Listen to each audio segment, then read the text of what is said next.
पुराने समय की बात है, एक गुरुकुल था। वहां बहुत से बच्चे पढ़ते थे।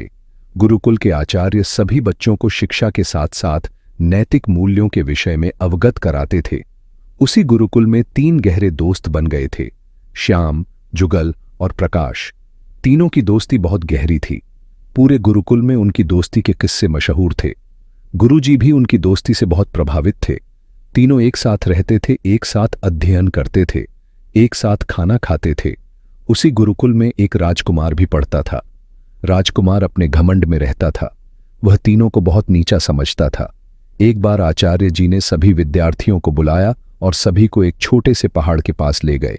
उसके बाद उन्होंने कहा, जो भी विद्यार्थी ऊपर तक चढ़ जाएगा उसे इनाम मिलेगा। सबसे पहले राजकुमार ने कहा, गुरुजी, सबसे पहले हमारा हक बनता है, हम पहले चढ़ेंगे। राजकुमार चढ़ने लगा। कुछ दूर चढ़ के ही वह फिसल कर नीचे आ गया। यह देखकर सब हंसने लगे। राजकुमार को बहुत गुस्सा आया, लेकिन गुरुजी के आगे वह कुछ बोल न सका। उसके बाद बारी बारी से सभी छात्रों ने कोशिश की, लेकिन जो भी चढ़ने की कोशिश करता फिसल कर नीचे आ जाता था। सबसे बाद में उन तीनों दोस्तों का नंबर आया। तीनों ने आपस में सलाह की, श्याम देख, जुगल की पकड़ अच्छी है, वह चढ़ सकता है। अगर हम तीनों कोशिश कर गए तो कोई नहीं चढ़ पाएगा।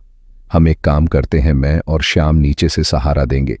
पहले तू मेरे कंधे पर बैठ जा, फिर जुगल तेरे कंधे पर बैठ जाएगा। इस तरह वह आधी दूरी तक पहुंच जाएगा। ऊपर ज्यादा फिसलन नहीं है, वह आसानी से चढ़ जाएगा। हम तीनों न सही, एक को तो इनाम मिल जाएगा। यह सुनकर जुगल बोला, ठीक है भाई, जो भी इनाम मिलेगा मैं तुम दोनों के साथ बांट लूंगा। श्याम और प्रकाश ने सहारा दिया और जुगल किसी तरह ऊपर पहुंच गया। कुछ देर बाद तीनों गुरुजी के पास वापस आ गए। उनकी एकता देखकर गुरुजी बहुत खुश हुए। गुरुजी ने एक चांदी की डिब्बी दी और कहा, बेटा, जब मुसीबत में हो तब इसे खोलना। चांदी की डिब्बी लेकर तीनों वापस गुरुकुल आ गए। लेकिन अब समस्या ये थी कि उस चांदी की डिब्बी को बांटे कैसे। उन्होंने डिब्बी को एक जगह छिपाकर रख दिया।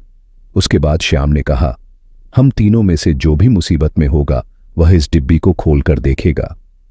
इसी तरह कुछ दिन बीत गए। एक दिन तीनों अपने गुरुकुल के अन्य छात्रों के साथ जंगल में जा रहे थे। चांदी की डिब्बी उन्होंने अपनी जेब में रखी हुई थी। तभी वहां डाकुओं ने उन्हें चारों ओर से घेर लिया। सभी छात्र बहुत बुरी तरह घबरा गए। डाकू उन्हें बंदी बनाकर ले जाना चाहते थे। तभी उनकी नजर राजकुमार पर पड़ी। राजकुमार को उन्होंने पकड़ लिया, जिससे वे राजा से मोटी रकम सोना चांदी लूट सकें। बाकी सबको छोड़ दिया। राजकुमार बुरी तरह रो रहा था। कोई भी उसकी मदद करने के लिए नहीं आ रहा था। जब वे राजकुमार को ले जाने लगे, तब श्याम ने चांदी की डिब्बी उनकी ओर फेंक दी। चांदी की डिब्बी में एक हीरा था। हीरे को देखकर डाकुओं की नीयत खराब हो गए। वे उस बड़े से हीरे को पाने के लिए आपस में एक दूसरे को मारने लगे। मौका पाकर राजकुमार भागकर अपने बाकी साथियों के पास आ गया। वे सभी भागकर गुरुकुल पहुंच गए। उधर हीरे के चक्कर में सारे डाकू मर गए। राजकुमार ने श्याम, जुगल और प्रकाश से माफी मांगी। उसके बाद उन्होंने अपने पिता राजा को सारी बात बताई। राजा ने तीनों को अपने राजमहल में बुलाकर सम्मानित किया।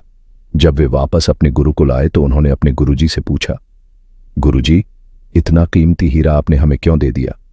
यह सुनकर गुरुजी हंसने लगे और बोले, बेटा, वह केवल एक कांच का टुकड़ा था जो बिल्कुल हीरे जैसा दिखता था। उसका कोई मोल नहीं था, लेकिन वह अनमोल भी है क्योंकि उसने तुम सबकी जान बचा ली और तुम्हारे दुश्मन को सदा के लिए खत्म कर दिया।